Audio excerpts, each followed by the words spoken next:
Olá, tudo bem? No vídeo de hoje nós vamos tratar sobre o artigo 63 do CPC. Se você está chegando agora no canal, eu tenho um convite para te fazer.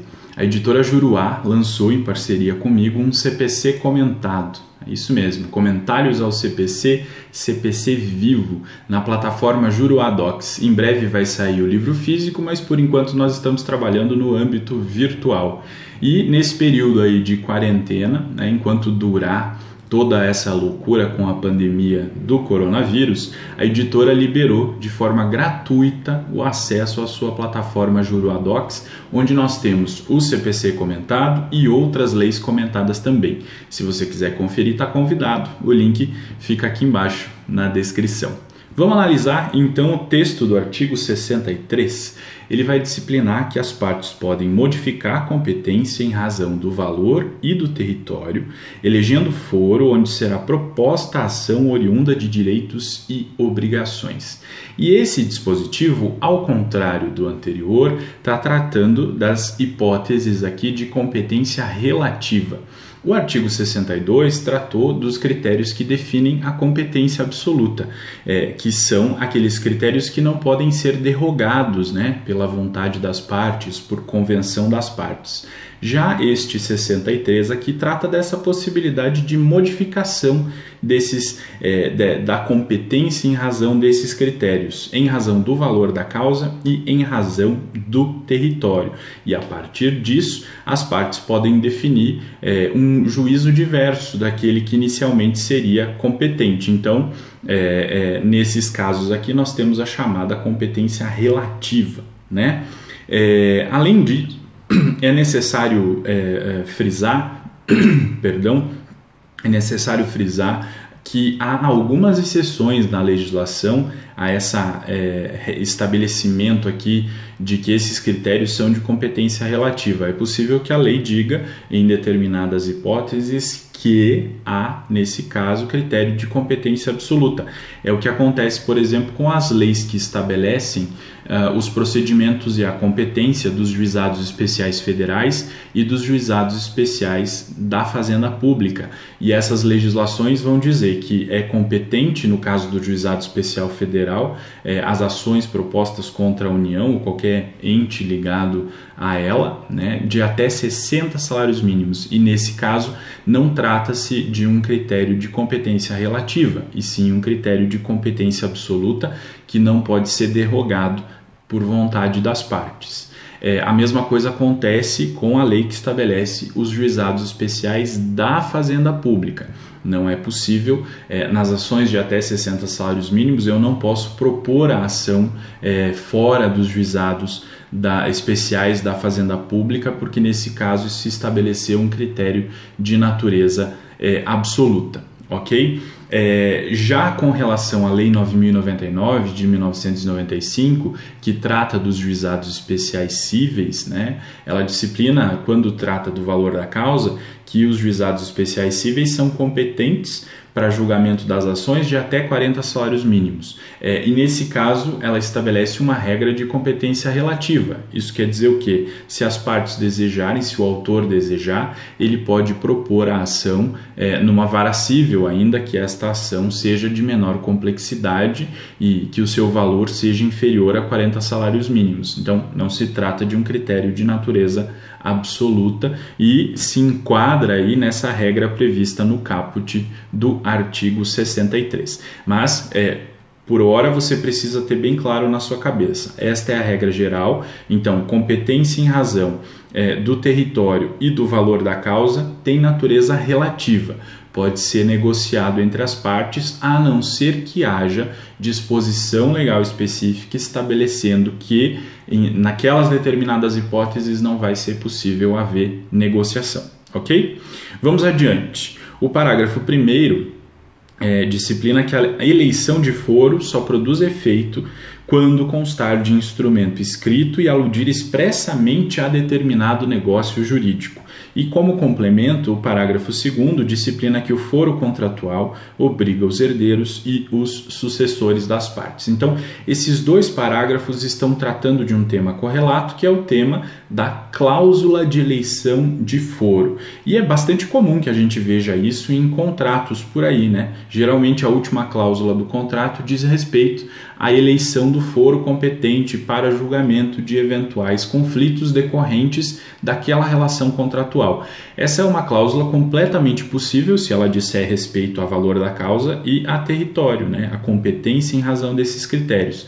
Perfeitamente possível, só que é necessário que a gente se atente para essas regras aqui do parágrafo 1º. Quer dizer, essa cláusula de eleição ela tem que constar de um documento escrito, de um contrato escrito, quer dizer, não pode constar aí de um contrato verbal, por exemplo, porque quando se tratar de contrato verbal, ainda que as partes tenham feito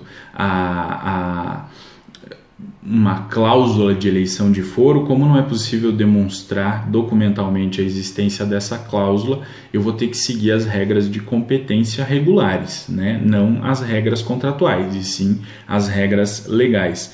E além disso, essa cláusula tem que dizer respeito a uma determinada relação jurídica contratual, a um determinado negócio jurídico.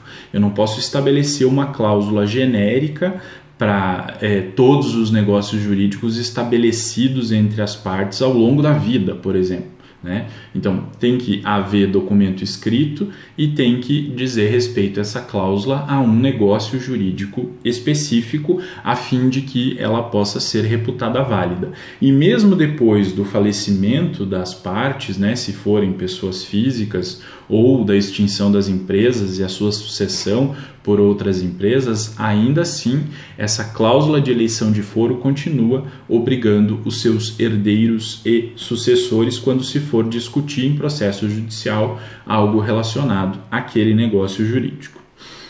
Além disso, o parágrafo 3º vai disciplinar que, antes da citação, a cláusula de eleição de foro, se abusiva, pode ser reputada ineficaz de ofício pelo juiz, que determinará a remessa dos autos ao juízo do foro de domicílio do réu. E aqui nós temos uma exceção. Em regra, a eventual incompetência relativa precisa ser alegada pela parte ré na sua contestação, porque senão acontece a consequência aqui do parágrafo 4º, que a gente já vai ver, que é a prorrogação da competência.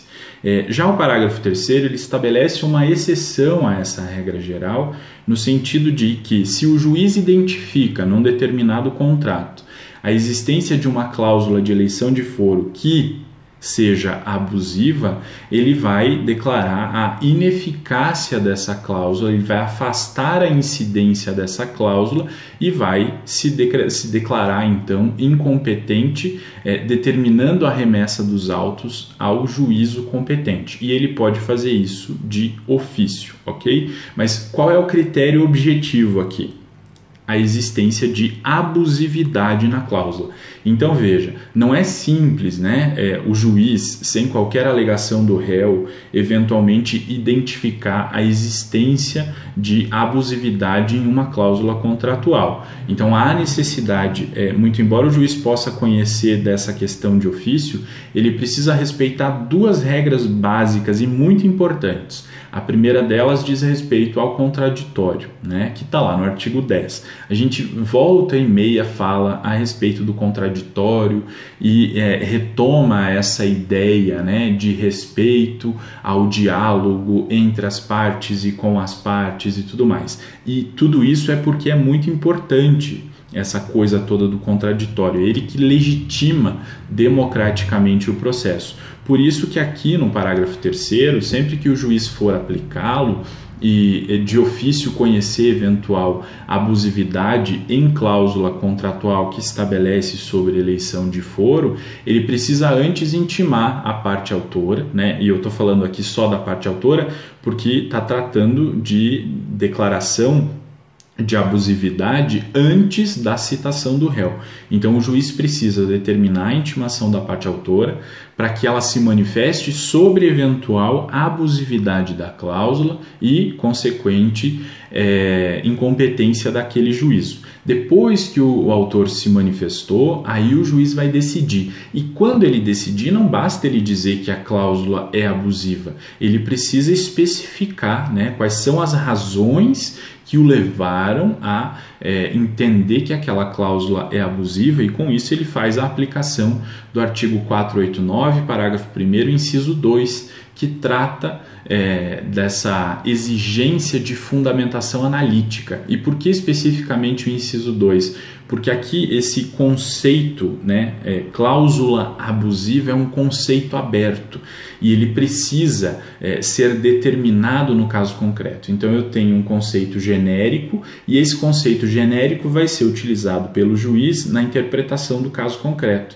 Então é mais ou menos como um afunilamento, né? Ele está diante de um conceito genérico e ele precisa determinar a incidência desse conceito no caso concreto, demonstrando quais os fatores, quais as razões que o levaram a crer que se tratava naquele caso ali de uma cláusula abusiva prevista no contrato a respeito da eleição do foro, ok?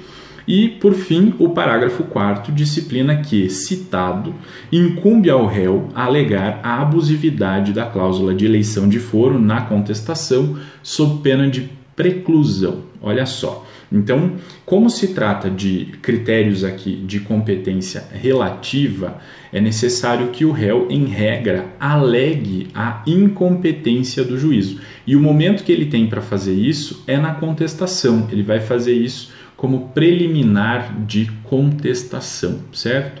Então, ele precisa alegar eventual incompetência relativa, porque se ele não fizer isso, vai precluir o seu direito de alegação. E nós já sabemos, né, o que é preclusão. Preclusão é a perda do direito de praticar um determinado ato processual. E é exatamente o que acontece aqui. Se o réu não alega eventual incompetência relativa na contestação, ele, então, perde o direito de fazer essa alegação. E, como consequência, aquele juízo que antes era incompetente, agora passa a ser competente, né? O que acontece é a perpetuação da competência, porque não houve a alegação do réu no momento oportuno e ocorreu com isso a preclusão. Certo? Então, é muito importante que a gente se atente para essas regras e saiba diferenciar exatamente a incidência das regras do artigo 62 com relação às regras do artigo 63, porque o 62 trata dos critérios de competência absoluta e o 63 trata dos critérios de natureza relativa. Era isso o que nós tínhamos para tratar a respeito do artigo 63. Se você gostou, já sabe, deixa aqui o seu like, divulga esse vídeo e contribui para que o canal continue crescendo e para que a gente possa sempre manter esse contato. Até a próxima!